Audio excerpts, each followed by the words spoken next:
Hello, welcome back to my YouTube channel. My name is Nasra Hassan and this is Real Life Perspective. In today's episode, we are going to talk about what really happens during spiritual awakening and what are the do's and don'ts during the spiritual awakening journey. If you haven't subscribed yet, kindly do click the subscribe button, then hit the notification bell so that you get notified each time we upload educative content. Do not go anywhere because we'll be right back.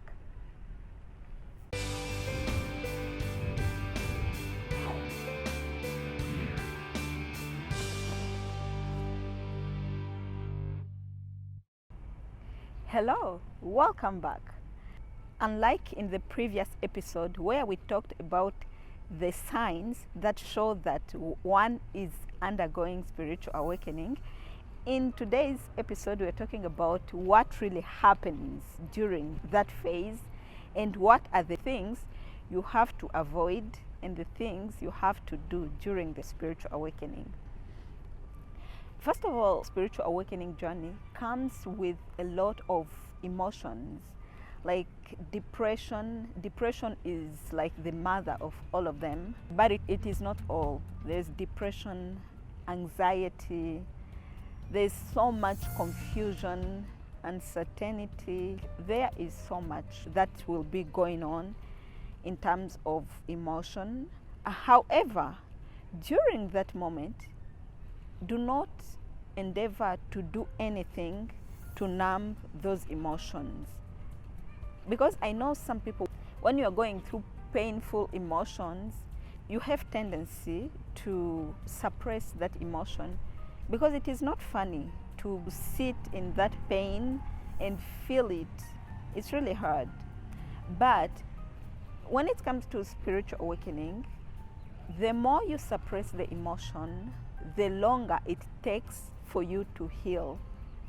Because a spiritual awakening is also the healing phase. The healing comes automatically. You heal from the things that you had even forgotten about. They keep popping up. And the way you heal from them is only when you intentionally allow yourself to feel whatever you're feeling. If you're feeling pain, allow yourself to feel that pain. If you're feeling confused, don't do anything. Don't make any decision if you feel confused. However, you can take a breath. You need to learn about breathing exercise. It helps a lot. Do a few activities that you enjoy doing, or just be still. You actually don't have to force yourself to do anything. If you feel like just sitting and just be still.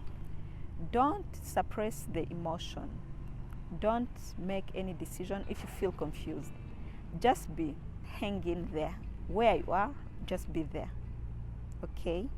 And also, you connect more to your intuition during spiritual awakening. You know, even during normal days, there's always that instinct, that intuition. It is like your subconscious mind. But then, when you are spiritually awakened, or when you are undergoing spiritual awakening, the intuition becomes louder than even you are used to. Like you get so much connected to your intuition that you may want to do something, and that inner voice, it becomes louder than usual. It is one thing that I like during this phase, because it is very easy for you to make healthy decisions. It is very easy for you to make reasonable decisions. During that moment, given the fact that it's like you have the friend that you can trust, when you need to make a decision, do not ask other people around on what to do. Rely on it more. Actually, I think God brings that intuition to you so that at least you have something that can guide you. It is like now God is inside you. He's trying to guide you in all the decisions that you make. Because even during this moment, during spiritual awakening, you are going to make so many decisions. Willingly or unwillingly, you are going to find yourself making certain decisions. Some are going to be permanent and some are going to be temporary. So rely on your intuition to make certain decisions. Don't ask anyone about anything. Just rely on your intuition. Dive within. You are going to find most of the answers to the questions that you are asking yourself. Just dive within, rely on your intuition. It will guide you properly. And also, during this spiritual awakening, in the previous video, we talked about you are going to disconnect with so many friends. You are going to lose so many friends. Do not worry about the relationships that you're going to lose during this spiritual awakening. Don't even blame yourself, as long as your intuition has told you that this person is not good, because even you would develop a high sense of energy. You become very sensitive to energy that from even far you can smell bad energy. Actually, this brings us to the next point, which you develop a high sense of energy. It means it is very easy for you to even make decisions in terms of even people, in terms of friends, in terms of relationships. So don't worry about all the friendships that you lost during this spiritual awakening, because you are going to make new friends, or the genuine relationships will still come back after this phase, because it is temporary. It is very easy for you to know who is genuine, who has pure intentions, who is malicious, and who is fake. And actually, it is good, it is advantageous, but it becomes a little bit dangerous, because we live in a crazy world. The world that we live in is full of malicious people, is full of bad people. So when you are spiritually awakened, it's like you develop the third eye, where you can see through people. You can easily see through people.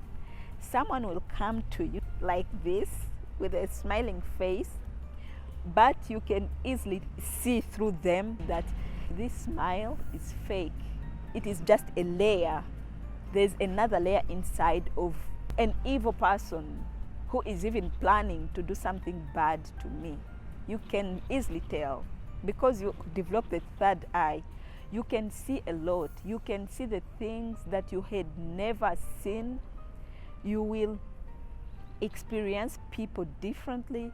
You will know who are the bad people, the people that you used to think they were good. You will learn to understand them in a very different dimension. It's like you have now God's spirit.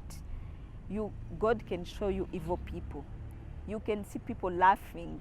Other people will see the genuine laughter or the genuine smile, but for you, you are seeing the evil inside. You see it clearly with your third eye. That's how sensitive you become. So when you lose people, do not blame yourself. Believe that people come into our life for reasons and seasons. Some of those friendships, you may never get back to them. Some of them you might, but to some extent. And some of them you may get back to them because they matter. That's what happens. Other things that you have to do during this spiritual awakening, you have to engage more in developmental activities, humanitarian activities, like charity activities. Such activities are really good to your mind and your soul. Charity does not necessarily have to be having a lot of money. Even smiling at people, knowing that some people have lost hope, just show kindness, be kind. Being kind to people, it is also a sign of charity.